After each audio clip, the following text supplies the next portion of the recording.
የገንዘብ ጥሎሽም እንደሰጠ ሰምተናል። ጥሎሹ ስንት ሚሊዮን ብር ነበር? ሐሙስ ተገናኘና ሰኞ ተጋባና 15 ቀን ድፍን ተመትቻለሁ።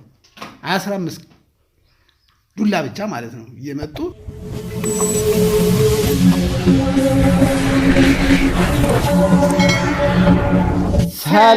ሰላም ውድ የቢኒ ዩቲዩብ ቻናል ተከታታዮቻችን እንደምን አላችሁልን? እኛ በጣም ደህና ነን። ከእናንተ ናፍቆትና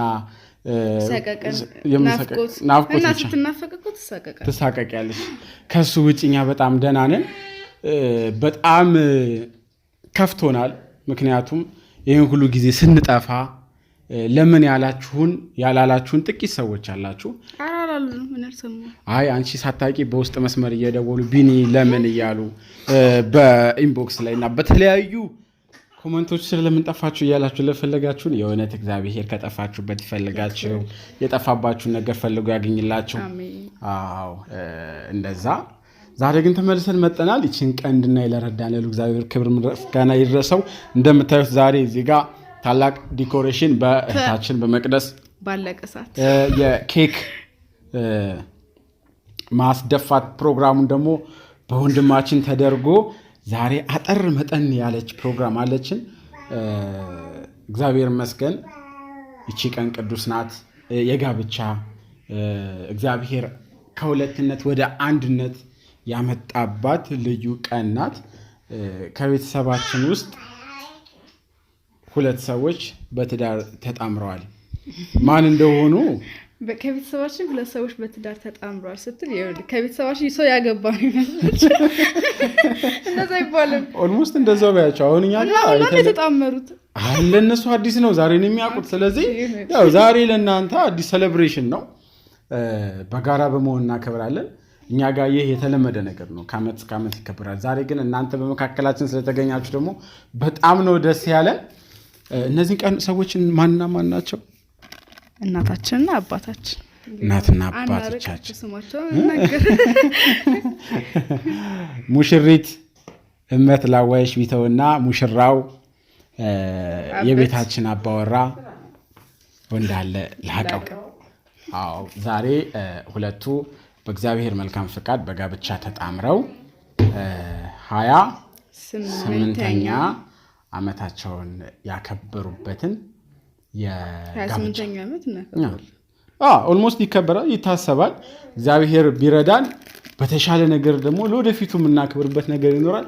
ዛሬ ግን እኛ ልጆቻቸው በዚህ ነገር ደስ እንዳለን በእነሱ ፍሬ እኛ መብቃታችንን በዚህም ደግሞ እኛ ደስተኛ መሆናችንን ለማመልከት ዛሬ ተገኝተናል። ከዚህ ፕሮግራም ጋር አብሮ ደፋ ቀና ሲል የነበረው ወንድማችን ተመስገን ወንድ አለ በመካከላችን ይገኛል። በሞቅታ ወደ መድረኩ ሰላም ተመልካቾቻችንን ተዋወቃቸውና። ተመስገን ወንዳለ እባላለሁ። የቤተሰባችን ከኔ ቀጥሎ ያለ ታናሽ ወንድማችን ነው። እስከዛሬ በተለያዩ ምክንያቶች አጠገባችን ላይ ስላልነበረ አላያችሁትም። ካሁን በኋላ የምታዩት ይሆናል። እሱ አብሮ ደፋ ቀና ሲል ስለነበረ እናመሰግናለን። በሱ ስም አንድ ላይክ እና ሰብስክራይብ ታደርጉልናል። የደወሏን ምልክት እየነካችሁ ይህንን ቻናል ስታዩ ግን ይህን ፕሮግራም ስታዩ ዛሬ የመጀመሪያችሁ ከሆነ ካሁን በኋላ የምንለቃቸው አስተማሪ አዝናኝ ቁም ነገሮቻችን እንዲደርሳችሁ የሰብስክራይብ በተኗን መንካት አትጭኑ። ይችን ፕሮግራም ደስ እንዲለን አብሮነታችሁን ደስ ካላችሁ የእናትና አባቶቻችን በትዳር ይህን ያክል ጊዜ መቆየት ደግሞ ደስ ካሰኛችሁ የላይክ ምልክቷን በማንካት በትንሹ ስንት ትፈልጊያለሽ? ምግል እንዴ በቪው ነው የምፈልገው። በቪው ከፍ ይላል። ላይኳን ስንት ያርጓት? 100,000 1 ሚሊዮን ችግር የለውም። ግፈኛ እኔ ችግር የለውም ያላችሁ ዝም ብላችሁ ያያችኋት ብቻ ላይክ አድርጉልን። ቀጥታ ወደ ፕሮግራሙ እንሄዳለን። እናትና አባቶቻችን ከጓሮ በመሆን እየለበሱ ነው። እነሱም በጋራ በመሆን እንቀበላለን። መግዲ ሮኬት እዚህ ጋር ትይዥልናለች። በመቀጠል ሙሽሪትና ሙሽራውን እንደ ወግ ስርዓቱ እኔ ይዣቸው ልምጣ። ጠብቁኝ። እዚህ ጋር ተሜ ይሄንን ትቀበልልኛለህ። በርችት በሮኬት መጠናል። ዌልካም በሉን። ዌልካም ክቡራን እናትና አባቶች ሳይለንት አድርጋ ተኩስም እናትና አባቶቻችን እንኳን ለ28ኛ ዓመት የጋብቻ መታሰቢያ ክብረ በዓላችሁ እንኳን በሰላም አደረሳችሁ ብለናል። እኛ ልጆቻችሁ አንዴ ሞቅ ያለ ጭብጨባ። እሺ እንግዲህ ዛሬ ልዩ ቀን ነች። ከጠዋት ጀምሮ ጠዋት ቤተክርስቲያን ተኪዷል። አዎ በዛ የተጀመረ ቅዱስ ቀን ናት። ስለዚህ ቀን አንዳንድ ነገር ይበሉንና የሚመለከተንን ነገር አድርገን ጥያቄዎች ተዘጋጅተውላችኋል። የጥያቄና መልስ ተዘጋጅቶላችኋል። ከዛ ባሻገር ደግሞ የአብርሃም እንግዳ የሚባል ቀለል ያለች ፕሮግራም ከእናትና ከአባቶቻችን ለእኛ ታሪክ ልምድ የምንወስድበትን መርሃ ግብር ማዘጋጅተናል። ከነዚህ ጋር አብረን እንቆያለን። ስለ ዛሬዋ ቀን የምትሏት ነገር ካለ ከማሪ እናት ልጀምርና ስለ ዛሬው ቀን የምትናገሪው ነገር ካለ በዚህ ቀን ስለመድረስሽ ደግሞ ማስተላለፍ የምትፈልጊው መልእክት ካለ ለእኛ ለልጆችሽ እንዲሁም ለቤተሰቦቻችን። ምንድን ነው የሚባለው? እንኳን አደረሰን። እንግዲህ ከልጆቻችን ጋራ ከውድ ባለቤቴ ከወንዳለናቀ ጋራ ለ28 ዓመታችን እንኳን አብሮ አደረሰን፣ እንኳን አደረሰን። ከአሁን በኋላም እልፍ በዓላትን ከአሁን በኋላ ያው ያለመሩትን እየለመርኩ ደግሞ ዓመታት ሲደርስ እየተሳቀቅኩ እጃለሁ። እንዳይቀርብኝ ልምዴ በዚህ እንዳትጠራጠር እንዳይቀርብኝ ያው እንግዲህ ማስጠንቀቂያ እየሰጠው እስከ 30 ዓመት ድረስ ከዛ በኋላ ምንድን ነው? ከዛ በኋላ ደግሞ ያው 2 ዓመት ብቻ ነው እንድግስም ወደ ቁርባን ወደ ምልኩስና ስንሄድ በዛ ደግሞ እናካክሳለና ለዛ ያብቃን። እሺ ፋዘር አባታችንስ እንግዲህ በመጀመሪያ እንኳን ለዚህ ቀን አደረሰን። እንኳን አብሮ አደረሰን። 28 ዓመት ማለት ቀላል ዓመት አይደለም። ሰኔ 27 ለኛ ልዩ ቀን ነው። እንኳን ለዚህ ቀን አደረሰን። እንኳን እናንተም ልጆቻችን እንኳን በሰላም ደረሳችሁልን። እንኳን ለዚህ ለወግ ለማድረግ አበቃችሁን። በጣም ደስ የሚል ፕሮግራም ነው። እግዚአብሔር ይስጥልን፣ እግዚአብሔር ያክብረልን። እንደዚሁ ለዚህንን 28ኛው እንዳደረሳችሁን ደግሞ እንደዚሁ ለ50ኛውንም ከዛም 30ው ምኑ እያለ እንድታከብሩን እግዚአብሔር ይፍቀድልን። እናንተንም እንደዚህ እንዳከበራችሁን ክበሩልን፣ እደጉልን። ይኸው እንግዲህ ሰኔ 27 የኛ ልዩ ቀን ነው። ልዩ ቀን ነው እንግዲህ 28 ዓመት ማለት ቀላል ነገር አይደለም። ልክ የዛሬ 28 ዓመት ሰኞ ቀን ነበረ። በጣም ትዝ ከሚለኝ ነገር እና እንደዚሁ ለዚሁም ቀን ደርሰን ዛሬ ሰኞ ነው የተጋባንበት ቀን ሰኔ 27 ቀን ሰኞ ቀን ነው። ትዝ ይለኛል እና እግዚአብሔር ይመስገን እንኳን ለዚህ ቀን ከእናንተ ከልጆቻችን ጋር በሰላም አብሮ አደረሰን። ወደፊትም እንደዚህ ቀጣይ ህይወታችን ይባርክልን፣ ይቀድስልን፣ እናንተን የሚያቆይልን እግዚአብሔር ያክብርልን። እንግዲህ ይሄ ነው የኔ አደረሰን። እናንተ ካላችሁ ደግሞ ጨምሩበት። መስጊድ ሁላችሁም እንግዲህ ልጆቻችን እንኳን ለዚህ ያበቃችሁን፣ እኛም እንኳን ለዚህ ደረስን። እናመሰግናለን አባታችን። ከዚህ በላይ ነው የዛሬው ቀን ማለት ነው። እዚህ ከተነገራችሁም በላይ ናት ይቺ የሰኔ 27 ቀን። እኛ ከተወሰኑ ዓመታት በፊት ጀምሮ ቀርቶብን ያውቅም። በጣም በጉጉት የምንጠብቀው የምንናፍቀው ጊዜያችን ነው። ዛሬ ደግሞ እናንተ በመካከላችን ስለተገኛችሁ ደስ ብሎናል። መቅደስ ስለዚህ ቀን ምን ትያለሽ? ልፋት ናት ላንቺ። በቃ ከዲኮር ነው ከኬክ ቤት ነው። ዛሬ እንኳን አላረፈችም። በጣም ስለዚህ ምን ትያታለሽ? ከድካማ በሰላም በጤና ረጅም ዕድሜ ይስጣችሁ። ከዚህ በላይ 28 ዓመት እስከዛሬ እኛን ማሳድጋችኋል። እናንተም በህይወታችሁ ብዙ ነገር አይታችኋል። በ28 ዓመት ውስጥ አሁንም ከዚህ በላይ እንድታዩ ጥሩ መጥፎ ታልፋላችሁ። ትዳር እስከሆነ ድረስ በደስታ ያሳልፍልን። እናመሰግናለን። ይህ ትልቅ ሰው ንግግር፣ በቃ የተባረከ ሰው ንግግር። እስቲ ወንድማችን ተሜስ እንግዲህ እግዚአብሔር እንኳን ለዚህ ቀን አደረሳችሁ። ለመድኃኒዓለም ክብሩ ይስፋልን። ከዚህ በላይ ሺህ ዓመት ኑሩልን። ኩራታችን አድባራችን ናቸውና ኩሩልን፣ ኑሩልኝ። ከዚህ በላይ ምንም ነገር ማለት የመሰለ ንግግር ማለት ነው። ያረጋው የልጅ ዋቂ የሽማግሌ ንግግር ከሽማግሌ ጋር ታበዛለህ ማለት ነው። እዚህ ተመልካቾቻችን ሁሉም ይችን ቀን የሚገልጹባትን ነገር አየን። ቀለል ያለ ጥያቄ ልጠይቃችሁ ነው። ያው ሚስጥር ነው። ግን ያው ከቤተሰብ የሚደበቅ ሚስጥር ስለሌለ ይህችን ሚስጥር ጠይቃችኋለሁ፣ ትመልሳላችሁ። ለሁለታችሁም አንዳንድ ጥያቄ ነው እንዳታከብደው።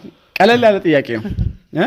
የዛሬ 28 ዓመት ሰኞ ቀን ላይ አባታችን ሙሽሪት እናታችንን ሲወስዳት ጥሎሽ እንደሰጠ ሰምተናል።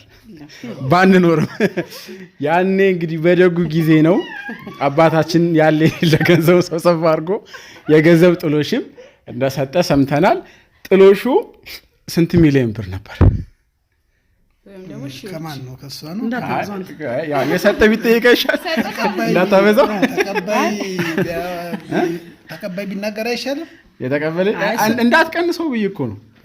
አትቀንሰው? እውነቱን ነው የምናገረው። እውነቱን ነው። እሺ ከቀነሰች ትጨምራለህ። አይ እሱ ነው። እኔ ረስቼዋለሁ። ኧረ በሊታ ስለሆነ ተቀባይ ስለሆነ ሰጭ ነው። በዛሬ ምንዛሬ ተቆጥሮ ካልሆነ በቀር አይሆን። በጣም ውድ ብር ነው የነበረው።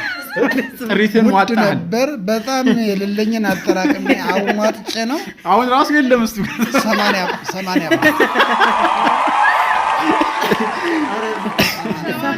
ስንት ብር? 80 ብር። የኢትዮጵያ 80 ብር። የኢትዮጵያ 80 ብር ነው። እና አንድ ደግሞ እነሱ ደግሞ የእሷ እናትና አባት አንድ ላም ሰጠው። በጣም ብዙ ነው። በዛ ጊዜ ላሟ ስንት ታወጣለች? 600 ብር ነው። ግማሽ አለ ግን አሁን 80 ብር ሰጠው። ትልቅ ማለት ላም ወስዶ እንዳትሰጡታል። አስቡት። በደህናው ጊዜ እችን የመሰለች እናታችንን በ80 ብር ነበር። እኔ የእውነት በ80 ብር የምትሰጡኝ ካላችሁ እንደዚች አይነት እናት ብዙ ገዛለኝ፣ ብዙ ቀበላለሁ። የእውነት አሁንማ ከባድ ነው አልኩ ነው። ከባድ ነበር ያን ጊዜ። ትንሽ ብሩን ማግኘት ከባድ ነው። እኛም የለንም። ያው 80 ብር ቢሆንም ወረታችን ግን 500 ብር አይሆንም። አይ በጣም ደስ የሚል ጊዜ አልፋችኋል። እግዚአብሔር ይመስገን። በደህናው ጊዜ። አዎ እሺ፣ በጣም ጥሩ። መግቢያችን ጥያቄ ይቀጥል ወይስ እኔ ልቀጥል? እሺ፣ ለእናታችን የምጠይቀው ጥያቄ ደግሞ 80ውን በሚያረግሽው ከዛ 80 ብር ደርሶሻል አልደረሰሽም? ግን ላንቺ የተሰጠሽ 80 ብር ላንቺ ለኔ አልተሰጠኝም። እባክሽ ለቤተሰብ ሽንኩርትና ዘይት በደሮ ነው የተገዛበት ለድግሱ ማለት ነው። ቆይ ድግሱ ስንት ይፈጃል አሁን? ያኔ ጊዛኔ ያው ከቤት ስለሆነ አይታወቅም። ኦኬ ያው 80 ብር በዶሮ በሽንኩርት በዘይት ስላለቀ በ80 ብር እንግዲህ አስቡት። በ80 ብር ዶሮ፣ ሽንኩርት፣ ዘይት። መንግስት እየሰማልኝ ነው ምን አይነት ጊዜ እንዳበላሸብን። በዛ ግን በስንት ዓመተ ምህረት ማለት ነው? 1986 በነገራችሁ ላይ ተመልካቾቻችን እንድታሰምሩልኝ የምፈልገው ነጥብ እሱንም እንድነግረህ እኔ በ86 እነሱ ተጋቡ። በፍቅር ጸንተው አይደለም 5 ዓመት ነው የመጣው። በመሀል በፍቅር ብቻ እኔ ሳልወለድ 5 ዓመት ቆይተው ከዛ በኋላ ነው እኔ ደግሞ የመጣሁት። ከዛ ባሻገር ግን እኔ በ91 መጣሁ። ሌላ ወሳኙ ነገር ደግሞ ምን እንደሆነ ታውቃላችሁ? እናትና አባቶቻችን ሲጋቡ በቤተሰብ መጥቶ ነው ወይስ ተፋቅራችሁ ተዋዳችሁ ነው? በቤተሰብ ነው። የወግ የሀገሩን? አዎ በሽማግሌ ተልኮ ነው። በዛ ደረጃ ነው። ብዙ ረጅም እድሜም አልነበረውም። በአንድ ሳምንት ውስጥ ነው አጋጣሚ ሐሙስ ተገናኘና ሽማግሌ ተልኮ ተጋባና የዘንድሮ ሽማግሌ እኮ ሲላክ የምር ሰርግ ነው የሚመስለው። ከዛ በኋላ ደግሞ ስንት ጊዜ ይቆያሉ መሰለኝ? የዛን ጊዜ 1 ዓመት 2 ዓመት በስንሹ ትማር ታግባ ቆይ ስራዋን ትጨርስ ምናምን ተብሎ ሽምግልና ከዛ በፊት የሚላክ። ያንቺ መጣው መቼ ይውልሽ ሰጣው? አይ የኔ መጣው እኛ እንፈልግም። አይ በጣም ደስ የሚል ነገር ነው። አሁን ተጠናንተው እንኳን የብዙ ሰዎች ትዳር እንትና እንደሚጠበቀው አይደለም። እሱን በኋላ ላይ በሰፊው ጥናት የበዛበት ደግሞ እኮ አይሰብሩም። ምን ይሆናል? ግራ ያጋባል። ተልተሎ የበሰለው ነው ቆንጆ። እሺ፣ ስለዚህ ይሄንን ለማቋያ አብሰላ ሐሙስ ተገናኝቶ ሰኞ ማግባት በጣም ደስ ይላል። በፍቅር ታገኘዋለህ። ስለዚህ የተጋቡት መቼ ነው ማለት ነው? በ28 ቀን 27 ከሆነ በ25 ሐሙስ በ24 ቀን ሽማግሌ ተላከ። በ28 ተገቡ። በ27 ተገቡ። አስቡ እንግዲህ ብዙ በጣም በደህናው ጊዜ ተገላግላችኋል። እሺ ለማሪ ጥያቄ ልቀጥል። ይሄም ሚስጥር ነው። እናታችን እኛን ለማሳደግ ከቤት እመቤትነትን ባሻገር ነጋዴ ሆና ነበር። የምን ነጋዴ? ከየት እያመጣሽ ምን ነገርሽ? ትርፉስ እንዴት ነበር? በቀን ስንት ታገኝ ነበር? በስንት ዓመተ ምህረት ነው? እኔ ዘመኑ ትዝ አይለኝም። ብቻ ግን እኔ አንተን ለማሳደግ ሙዝ ነግጃለሁ ያልሽኝ። ሙዝማ አልደረስኩበትም። እሱማ አልደረስኩበትም። ብቻ ሽኖሽ ነው ብቻ ቀንን ለመድፋት ከቤተሰብ ጋር ላጤ ሆነሽ እያለ ወንድ አለ ለማግኘት እየተመላለሱ ንግዱ አትራፊ ነበራ። ታዲያ አትራፊ ወንድ አለን አገኘሁ። ሀጂ ጋር ሄጄ እነ ማማ ቤት እጅ አገኘሁት። በጣም ደስ ይላል። የስንት ብር ሙዝ ያኔ እንዴት ነበር ንግዱ? ትርፉስ? ሙዝ 10 ሳንቲም እንገዛለን፣ 20 ሳንቲም እንሸጣለን። ትንሽ ብነግጂ አንቺ ራሱ ጥሎሽ 90 ብር መለስ ትችይ ነበር። ኧረ መልስለት ነበር። መኪና ነበር እንገዛለን ያኔ። አይ ደስ ይላል። መኪና ርካሽ ነበር አይደል ያኔ? አይ ቤት የለም። ዘመናችሁ ላይ ግን እንዴት ነበር ግን የኑሮ ውድነት በእናንተ ጊዜ? አሁን አባታችን ልታገባ ስትል ምን ያህል ወረት እንዳለ ተስፋ አድርገህ ምንን ተማምነህ ነበር? አሁን ላይ እግዚአብሔር ይመስገን የቤት ባለቤት፣ የመኪኖች ባለቤት፣ የራሱ የንግድ ስራ ያለው ሰው ነህ። ግን ከዛ ባሻገር እኚህን ሁላ ልጆች ለማስተዳደር ስታስብ ከእግዚአብሔር በታች ምንድን ነበር የወረት እንትን ምናምን ተስፋ ነበር? እሱ አይታሰብም። ይህን ያህል ወረት ይዤ ተምሬ ደግሪ ይዤ ወይም ይዤ ወይም ደግሞ ይህን ያህል ወረት ተይዞ አይባልም። በቃ ለአቅመ ጋብቻ ከደረስ ወደዚያ ሄደህ ራስን ችለህ ተንቀሳቀስ ነው የሚባለው። በዚያ አኳያ ነው እንጂ ወረት ብዙም የቤተሰብ ቢሆን የሞራል ድጋፍ ነው እንጂ ያለው የገንዘብ ብዙም አይደለም።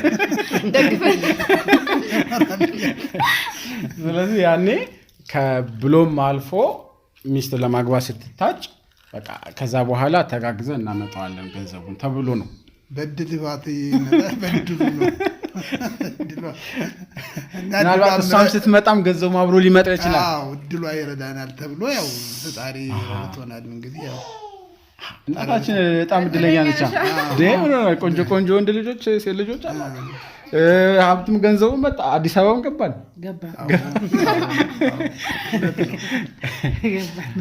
በጣም ደስ ይላል። እሺ የመግቢያ ጥያቄ ምንድን ነው?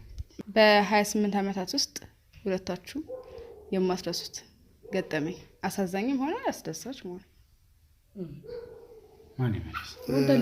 እኔ እንግዲህ ያው በጣም አሳዛኝና ሁልጊዜ ከውስጤ የማይጠፋ ነገር በአመቷ በተጋባን በ1986 የተጋባን በ1987 ልክ በአመቱ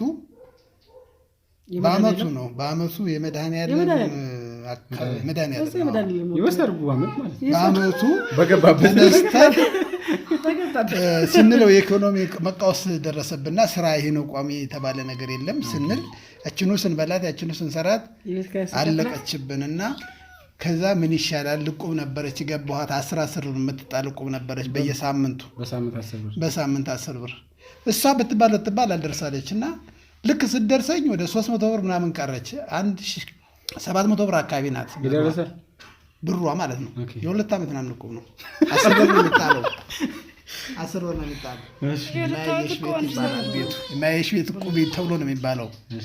እዚያ ስንጥር በአመቱ በ2 ዓመቱ እሷም አልደርሰኛለች። ስንበላትም ስንሰራትም ያቸው አመት በአመቱ ያቺ ስትደርሰኝ ይችንማ ትቻት አደድም ያልሁና ይችን ብከፍላት ዕዳ አትሆንም፣ ዕዳ አትከፍልም። ይዣት ሄድኩኝ። ከዚያ ድሬዳዋ ሄድኩኝ። ድሬዳዋ አንዲት የስልቻ ማር ይዤ ሄድኩና በዚያው ጅቡቲ ወጣሁ። ከጅቡቲ በዚያው ቆየና እንደዚሁ በወር አንድ ወር ምናምን አካባቢ ቆየሁት። ከዛ ጅቡቲ ሄድን። አርፈ ወጠን በባቡር ላይ ሄድን። በነገራችን ላይ የእሷ የ3 ወር ቤት ክራይ ከፍዬላታለሁ። 10 ብር ነው ምናምን ነው ቤት ክራዩ። 5 ብር ነው 10 ብር ነው 5 ብር አካባቢ ነው። ከዛ የከፍዬ ተነስቼ ጅቡቲ ሄድኩኝ። ጅቡቲ ከመድረስ ድሬዳዋ ተድሬዳዋ ተነስተን ጅቡቲ አረፋ ወጠን በባቡር ላይ ማለት ነው። ጀርባው ላይ ወጠን እዚያ ላይ ስሄድ ስንነጋ ደወል የሚባል ቦታ ላይ እንትን ነጋ። ተኝተን እዚያ ላይ ግማሹ እኮ እየወረደ ጅቡቲ ነው የምንሄደው ብለን ነው የምንሄደው እና 200 ምናምን ኪሎ ሜትር ነው ከድሬዳዋ። ከዛ ስንሄድ ያንን ሰው እየተንከባለለ የሚወድቅ አለ፣ ባቡር ላይ የሚቆርጠው አለ። እኛ አጋጣሚ በእግዚአብሔር ቸርነት እዚያ ደረስን። ጠዋት ተነሳንና 3 ቀን መንገድ በእግር 100 ኪሎ ሜትር ናት በነገራችን ላይ ከደወሌ ደንትና የሚያቃቃታል ጅቡቲ ድረስ ማለት ነው። ከዚያ በእግራችን እየሄድን ስንሄድ ማታ ነው የምንሄደው፣ ሀዲዱን ይዘን ነው የምንሄደው። ስንሄድ ያ ሀዲድ ቀንድ ይመልሱናል። ከዛ ይመለስ ነበር 1987 መጨረሻ ላይ ነው ይመልሳሉ እዛው። እኛ ደግሞ ወደ ውጭ ለመውጣት ብለን ነው የምንሄደው። በማታ ነው የምንሄደው። ቀን የሆነ ጋዋ የሚባል አለ፣ እዛ ውስጥ ነው የምንውለው። አላ ያ አፋሩ ይመጣብናል። ሲመጣ ፍየሉን ይዞ እሱን ዛፉን ስንመታው ግር ብሎ ይሄዳል። ፍየሉ ሲሄድ እሱም ይሄዳል። እዛ ስንል 3 ቀን ፈጀብን። ከዛ ውሃ ጠማን። የመጨረሻ ውሃ ጫው ነው ውሃው። የያዝነው ውሃ ሲያልቅብን ውሃ ስንጠጣ ጫው ነው ውሃው እና ውሃ በጣም የማረሳው ውሃ ገደል አለና ሰማይ መስሎ ይታያል። ማታ ነው ገደሉ፣ እንዲህ ኩሬ ውሃ ነው። ይህ ቆንጥር እየያዘ ይህኑ ላይ የበላኝ የሄድኩት በቤቴ አይደረሳኝም። እዚያ ውሃ ውስጥ ገባን። ከዛ ገባንና የዚያ ውሃ እዚያው ገብተን ታጥበህ እንግዲህ ጅቡቲ የሚያቀሰው ያውቀተነ ልብስ ነው የምትታጠበው። እንደዚህ አይነት ሸሚዝ ከለበስ በኋላ እንደዚህ ነው የምትታጠብ። ገባን። ከዚያ ተነስተን ትንሽ ፈቅስት ውሃ ይጠማል። ምን በቃ ከዛ ሄድን። ማታ ፉርቶ በ3ኛ ቀኑ ነው። ስትርቀው ይቀርብሃል፣ ትርቀው ይርቃሃል፣ ስትቀርበው ይርቃሃል። መብራት ነው የምታይ፣ ሌላ ነገር አታይም። እንዲያች ነው። በ3 ቀን ገባን። ልንገባ ስንል የሆኑ አፋሮቹ ተሰብስበው ጫት ይቅማሉ። የሆነ ክብ ሰርተው አመጡ፣ ያላግጥብናል። በእኛ አማርኛ ነው የምናወራው። በዛ ያላግጥብናል፣ ኋላ ይለቅናል። ደግሞ ጥበቃ ወደዛ ይዝናል። ስንል በ3 ቀናችን ጅቡቲ ገባን። ወደ 3 ወር አይሞላም የመስቀል ተመልሰን መጣን። እንዲሁ በእግራችሁ ከጅቡቲ ለገማ መንግስትን የመለሰን ከስደተኛ በሚል ተመለስን። ጅቡቲ ቆየ፣ ድሬዳዋ ቆየን። ከዛ ደግሞ እንደመጣን እዚሁ ሳላርፍ በአሶሳ አድርጌ ሱዳን አንድ ጓደኛ ነበረኝ የነቀምት ልጅ፣ እሱና እኔ ሁነን አንድ የሰከላ ልጅ ነበር፣ ተሱ ጋር ሁነን ስነድ አንዱ የሰከላው ልጅ ተመለሰ። የጣት ወረቀት ነበረች፣ የአያቴ ወረቀት ቀለበት፣ እዛን የሰጥሆን ሸጥኳት 70 ብር ሽጫት ጓደኞችን ጨምሬ ይዤባት ሄድኩኝ። ወደዛ እየበላንባት ማለት ነው። ጅቡቲ ገባን፣ ድሬዳዋ ገባን፣ ነው ሱዳን ገባን። ሱዳን ኩምሩክ የሚባል ቦታ አለ፣ ወርቅ ማዕድኑ ባሻገር። ከዛ ገብተን አስገቡን። ያን ጊዜ አጋጣሚ ሱዳንና ኢትዮጵያ ጠብ ነበሩ። ዶክተር ነጋሶ ግዳዳ ፕሬዚዳንት በነበሩበት ጊዜ ነው። 1988 አካባቢ ነው እሱ። በዛን ጊዜ ጠብ ስለነበሩ አንተ ትግሬ ትመስላለህ እያሉ ደበደቡኝ። እኔ ጀለበያውን ከፍ አድርጎ መጣና ይዞ ለጥጦ ይሄዳል። እንደዚህ አስሮኛል እኮ በዚህ አስሮኝ እንደዚህ አስሮኛል። 15 ቀን ድፍን ተመትቻለሁ። 15 ዱላ ብቻ ማለት ነው። እየመጡ ይመታኛል። ሰበስብና መጡ ሲመታኝ ግን የት ላይ ዱላው እንደሚያርፍ አላውቀውም። ማታ ጸልያለሁ። ቀን ልጅ አድራሻዬን ጽፌ የሰጠሁት ለዚያ ልጅ የነቀምት ልጅ ነው ብያለሁ።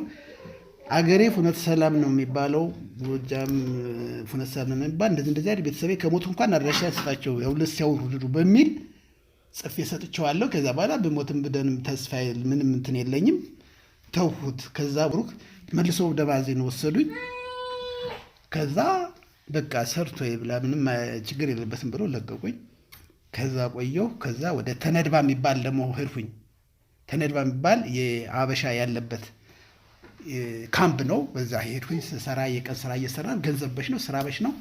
እንደዛ እያለ ስንሰራ ልክ በአመታችን መለሱ ወደ እንትን መጣን። ያው በመተማ ሁመራ አድርገን በአመቱ ልክ በአመቱ በዛው በ27 ተመልሰን ሰኔ 27 ተመልሰን አዲስ አበባ ጎንደር ገባን። ከዛ እንደዛ ቆየን። ከዛ ተመልሰን መጣን፣ ወደ አዲስ አበባ መጣን። አዲስ አበባ መጣን ተመልሰን ጅጋርነ እናቴን አገኘው። ከዛ አብረን መኖር ጀመርነ። እሷም አንዱን ድፍን ዓመት ጠበቀችኝ። ልክ አንዱን ዓመት እንደቆየን እዛው አንዱ ዓመት እንዲህ ባክኗል ስለ ነው። ከዛ በኋላ መኖር ጀመርነ። ስንኖር 1991 ልክ ጥር 27 አንተን አግኝቻለሁ።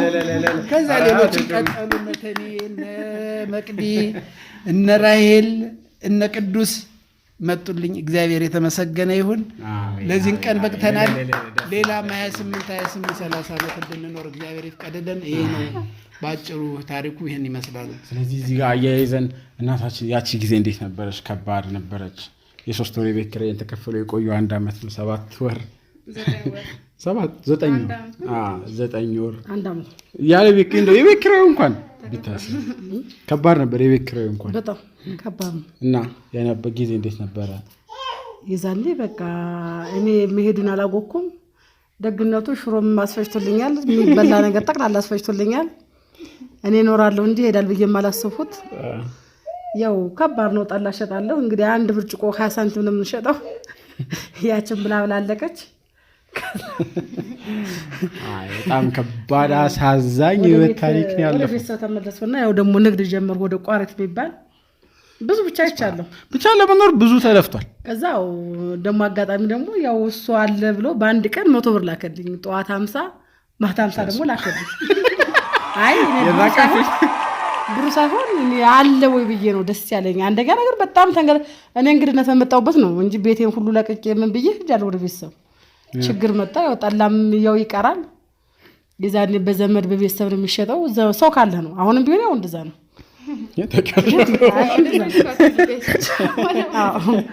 ብቻ በጣም ብዙ ነገር ብዙ ችግር። 25 ሳንቲም ነበር አምባሻ የሚሸጠው። ያችን ያሳምላት ጓደኛ ነበረች። ያችን ነው ቀምሰን ለሁለት የምንለው። በጣም ችግር ነበር። ከባድ ጊዜ ነበር በጣም። ከዛ እዛ ሄደን ስንመለስ ቤቱንም ለቅቄዋለሁ። ልክ ሰኔ ነው ሐምሌ 13 የማይረሳ ማለት ነው። 100 ብር የተላከበት ቀን አይ አይደለም። ከዛ በቃ ቤት ተከራይተሽ ቆይ ምናምን አለ። ያችን እንደዛ ልከራይ ትዝ አይለኝ። ተከራይቻለሁ መሰለኝ አልተከራየሁም። ተከራየሁም ገና ልከራይ መጥቻለሁ። ልክ ያየሽ የምትባላለች ቡና እየጠጣሁ ገናም ተቀብያለሁ። ይዤዋለሁ ስኒው። ልክ ሳየው ስኒው የት እንደወደቀም አላየሁት። ደስታ አዎ እጄን የተጠመጠመ ስኒው አልተሰበረም። ቡናው ተደፋ። እንኳን እሱን አገኘው እንጂ እንኳን ተደፋ ይደፋ ምናባ 1 ዓመትም ሳይተጠጠም በዛለት ሲመጣ በጣም ያስደሰትኩት። ለምን በጣም ብዙ ችግር አሳልፈናል። እሱና እኔ 3 ቀንም ሳንበላ ተቀምጠናል። 10 ሳንቲም ውሃ የምቀዳበት አጥቼ ጥቁር ውሃ ነበር የምቀዳው በጀርባዬ። ብቻ አልሳልፈናል አይደል? ፍቅር ከባድ እንኳን እነዚህ እነሱ ይዛን አባታችን ባይመለስ ያውላ መከራ በትዕግስት ባያልፍ እኛም ብዙ መከራ አሳልፈናል። ሰው ያላወቀው ቤተሰብ ያላወቀው። ስለዚህ ታዲያ ይሄ ሰኔ 27 እንኳን በየዓመቱ ወርሃዊ በዓሉ ራሱ ቢከበር ያንሷል። ደግሞ ሲወጣም ሲገባም እግዚአብሔር መንገዶችን ሁሉ ሲያዘጋጅ 27 ነው። በጣም ደስ የሚል። እኔ ስወለድስ 27 ነው። ቅዱስ ነገሮች የሚፈጠሩት በ27 ነው። ከጎጃም ወደ አዲስ አበባ ስንመጣ በ27 ከክፍለ ሀገርም ለውጥ አመጣው። ደግሞ ለውጡን ተከትለው መስከረም 27 ለዚህ 27 አንዴ ለዚህ 27 በጣም ደስ የሚል ታሪክ ነው።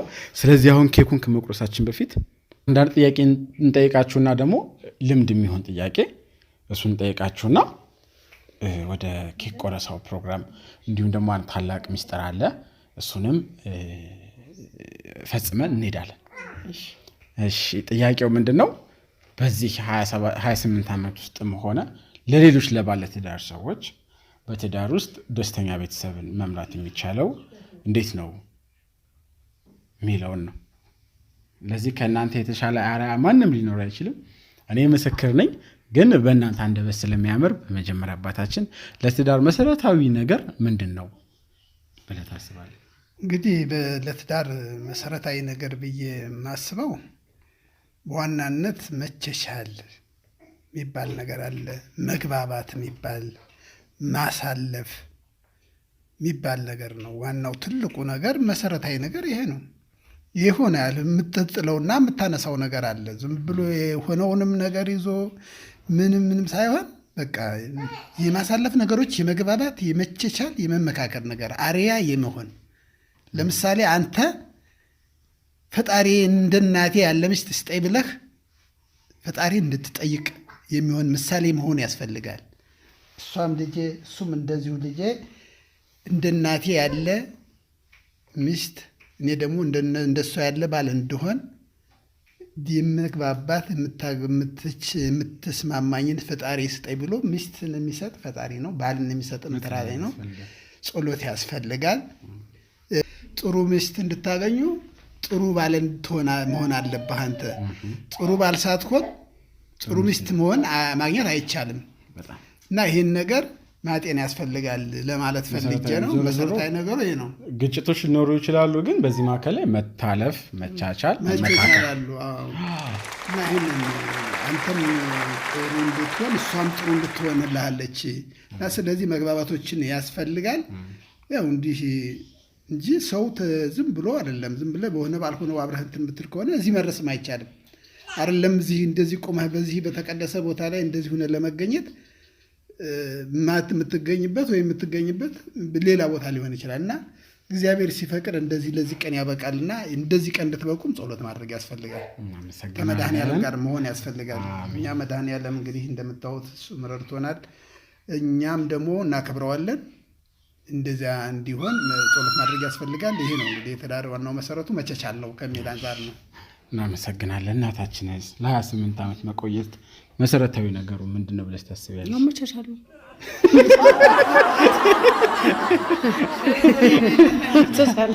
አሁን እንደምትሉት አንተ ትብስ አንተ ብስብስ ተባብሎ ሳይሆን አንቺ ትብስ አንተ ትብስ ተባብሎ በነገሮች መካከል ላይ ያው እንግዲህ ትንሽ ኃይለኛ በሆንም እሱ እንደ አባትም እንደ እናትም ነው። ለዚህ ያደረሰኝ የእሱ ችሎታ ነው እንጂ ልጅነትም አለ ትንሽ ኃይለኝነትም አለ። እስቲ የእድሜ ልዩነታችሁን ግን ንገሩ እስቲ። ስንት ዓመት ነው የምትበላው? የእውነት እንዳታሽ 10 ዓመት 9 ዓመት እንደዛ ነው ማሪ። ምን አውቃለሁ እኔ እንኳን አላውቀውም። ማርያም ስንት ዓመት ነው? የሴት እድሜ አንቺ ከ19 አታሽም ታዩ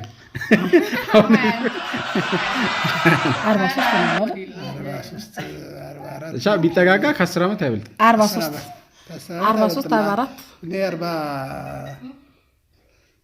እኔ 49 ማነው 69 ነው። እሷ 70 ተገባ እንዴ?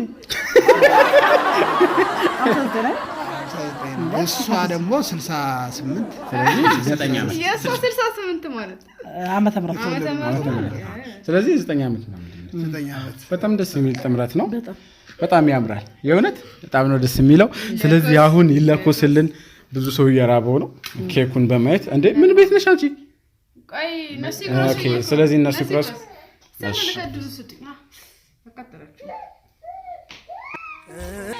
ወርቅ ለሆነ ሰው የሚሰጥ ስጦታ ወርቅ እሺኛ እናት ወራቶኝ ምን ነው ነበር። እንደዚህ ነው። በጣም ደስ ይላል። የእውነት በረከት ለልጅ ያብዛልን፣ ለሸማ ያድርሰን ነው የምንለው። ውድ ተመልካቾቻችን አብራችሁን ስለነበራችሁ እናመሰግናለን። ኬክ ሁላችሁም በያላችሁበት ይደርሳችኋል። ኮሜንት